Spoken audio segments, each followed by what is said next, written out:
हमारी आज की कहानी है अब और अत्याचार बर्दाश्त नहीं। भाभी, आपको पता है आज पूरे 11 साल की हो गई मेरी बेटी। आज उसका जन्मदिन मनाऊंगी। अच्छा ठीक है मालती, घर जाते वक्त मुझसे कुछ पैसे ले जाना, मेरी तरफ से भी अपनी बेटी के लिए कुछ ले लेना। ठीक है भाभी, बोल मालती काम करते करते बातें शुरू कर दी। भाभी, एक बात पूछूं आपसे, आपकी शादी को कितने साल हो गए? कल 5 साल हो जाएगा। भाभी, कल आपकी शादी की सालगिरह है? रत्ना ने टीवी देखते हुए हाँ में सिर हिला दिया। फिर तो कल घर में पार्टी होगी, है ना भाभी? अरे नहीं, इस बार कोई पार्टी नहीं होगी। लेकिन ऐसा क्यों? पिछली बार तो हुआ था। आप तो नसीब वाली हो जो इतना अमीर और नामी ससुराल मिला आपको। साहब की इतनी अच्छी कमाई है, फिर भी ऐसा क्यों? अरे तू यहाँ मुझसे बातें ही करती रहेगी या घर जाकर अपनी बेटी की जन्मदिन की तैयारी भी करेगी? रत्ना ने बात को टालते हुए कहा।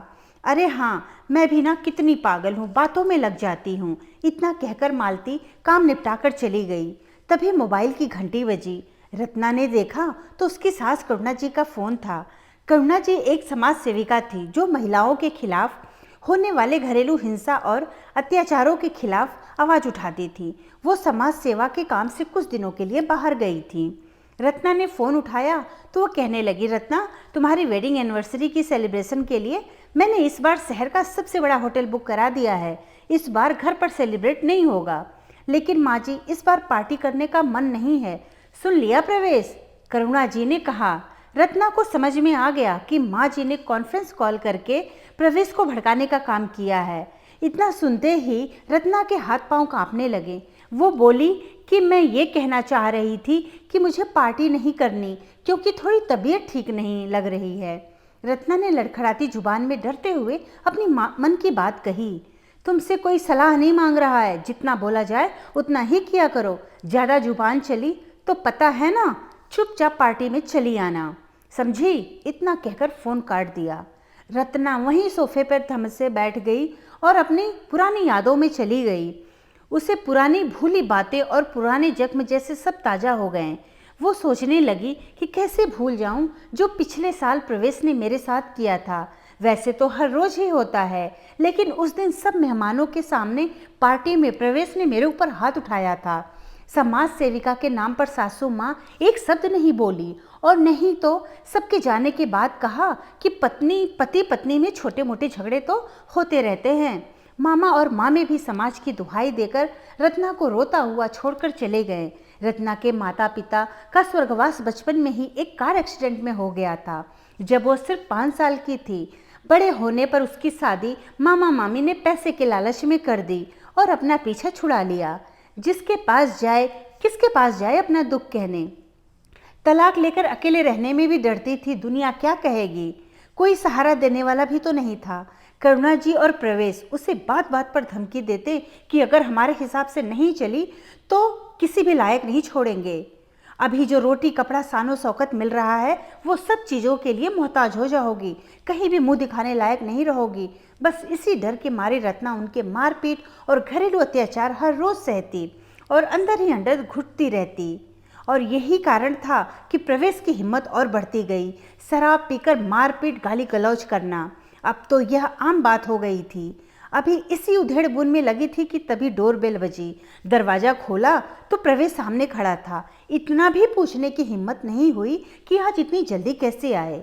घर में आते ही प्रवेश ने कहा, जाकर खाना लगाओ। रत्ना टेबल पर खाना लगाने लगी। प्रवेश खाना शुरू किया और रत्ना वहीं पास में खड़ी थी कि तभी एक थप्पड़ जोर से रत्ना के गाल पर मारा, ये कहते हुए कि गंवार औरत, स्टैंडर्ड खाना बनाने नहीं आता तो कम से कम बनवाना तो सीख लेती। और खाने की थाली फेंक कर चला गया। रत्ना गाल पर हाथ रखे वहीं जमीन पर बैठकर रोते रोते सोचने लगी, अगर उसे पता होता कि प्रवेश आज घर पर ही खाएंगे तो उनकी पसंद का खाना बनवाती। रोते रोते सोफे पर ही कब आंख लग गई पता नहीं चला। सुबह प्रवेश ने पैर मारकर रत्ना को जगाया तो वह सोचने लगी कि क्या सच में यही उसका नसीब है। खाना पीना पैसा शोहरत ऐसो आराम सब कुछ था उस घर में रत्ना के लिए, सिवाय उसके आत्मसम्मान और प्यार के। दुखी मन से रत्ना ने प्रवेश के लिए नाश्ता बनाया और नाश्ता करके वह ऑफिस चला गया। तभी मालती आ गई। बातुनी मालती आज चुपचाप अपना काम कर रही थी। उसे चुपचाप देखकर रत्ना ने पूछा, कैसा रहा बेटी के जन्मदिन की पार्टी? और तुझे ये चोट कैसे लगी? भाभी, कल रात मेरे मर्द ने शराब पीकर मुझे मारा और सारे पैसे भी छीन लिए। बेटी का जन्मदिन भी खराब कर दिया। रत्ना ने आश्चर्य से पूछा, फिर क्या हुआ? क्या होगा भाभी, हम औरतों के नसीब में मर्दों के हाथ से मार खाना ही लिखा हुआ है। आप पढ़ी लिखी होकर भी आज तक साहब से मार खाती हैं, तो मैं तो ठहरी अनपढ़। हकीकत तो यही है कि औरतों को अत्याचार बर्दाश्त करने ही होते हैं। जैसे आप छिपा रही हो थप्पड़ के दाग। भाभी, मेकअप से दाग छिप सकता है, मिट नहीं सकता। रत्ना को आज मालती की बातें चुभ गईं। तभी प्रवेश का फ़ोन आया। मैं ऑफिस से सीधा होटल आ जाऊंगा, तुम ड्राइवर के साथ चली आना। रत्ना ने मन मार के जवाब दिया, ठीक है। और शाम को समय पर रत्ना होटल पहुंच गई। पार्टी शुरू होने वाली थी। सभी मेहमान आ चुके थे। प्रवेश की नज़र जैसे ही रत्ना पर गई, वो उसका हाथ जोर से पकड़ते हुए होटल के एक कमरे में लेकर आया। प्रवेश, क्या कर रहे हो? मेरा हाथ छोड़ो, मुझे दर्द हो रहा है। बोलिए, क्या हुआ? प्रवेश गुस्से में घूरते हुए बोला, गंवार औरत, तुम्हें मैंने बोला था कि अच्छे से पार्लर में जाकर मेकअप कराना, और तुमने ये क्या पहन लिया है और कैसा मेकअप किया है? रत्ना ने कहा, लेकिन मैं तो आपके पसंद की पार्लर में ही जाकर तैयार हुई हूँ। दो कौड़ी की औरत, तुम मुझसे जबान लड़ाएगी? अभी बताता हूँ तुम्हें। प्रवेश ने रत्ना को जैसे ही अपना हाथ उठाया थप्पड़ मारने के लिए कि तभी रत्ना में आज ना जाने कहाँ से इतनी हिम्मत आ गई कि उसने बड़े ही जोर से प्रवेश का हाथ पकड़कर झटक दिया और अपने दूसरे हाथ से उसके गाल पर एक थप्पड़ जोर से मारा। प्रवेश अपने गाल पर हाथ रखकर थोड़ी देर के लिए सन्न हो गया। आज रत्ना ने डरने की बजाय हिम्मत से काम लिया। हमेशा पीछे हटने वाले उसके दो कदम आज निडर होकर प्रवेश की तरफ आगे आत्मविश्वास से बढ़े। प्रवेश ने गुस्से में बोलना चाहा तो रत्ना ने मुंह पर उंगली रखकर चुप रहने का इशारा करते हुए बोली, अगर मेहमानों को पता चल गया कि मैंने तुम्हें थप्पड़ मारा है तो तुम्हारी एक कौड़ी की भी इज्जत नहीं बचेगी। अगर चाहते हो कि पार्टी में फिर कोई तमाशा ना हो और सबके सामने तुम्हारी इज्जत बनी रहे तो चुपचाप पार्टी में चलो। दरवाजे पर खड़ी करुणा जी रत्ना के पास आई और बोली, तुम्हारी इतनी हिम्मत कि मेरे बेटे को मारे? होती कौन है मेरे बेटे को धमकी देने वाली? अगर हम तुम्हें छोड़ दें तो रास्ते पर भीख मांगेगी? किसके दम पर इतना कूद रही है? यहाँ तलाकशुदा या ससुराल से निकाली गई औरतों की कोई इज्जत नहीं करता।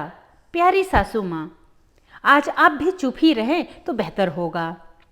अपने अमीर शराबी बेटे की शादी मुझसे इसलिए कराई कि अनाथ गरीब लड़की चुपचाप आप लोगों की सब जुर्म बर्दाश्त करेगी, लेकिन अब ऐसा नहीं होगा। आखिर कब तक बर्दाश्त करती रहूंगी?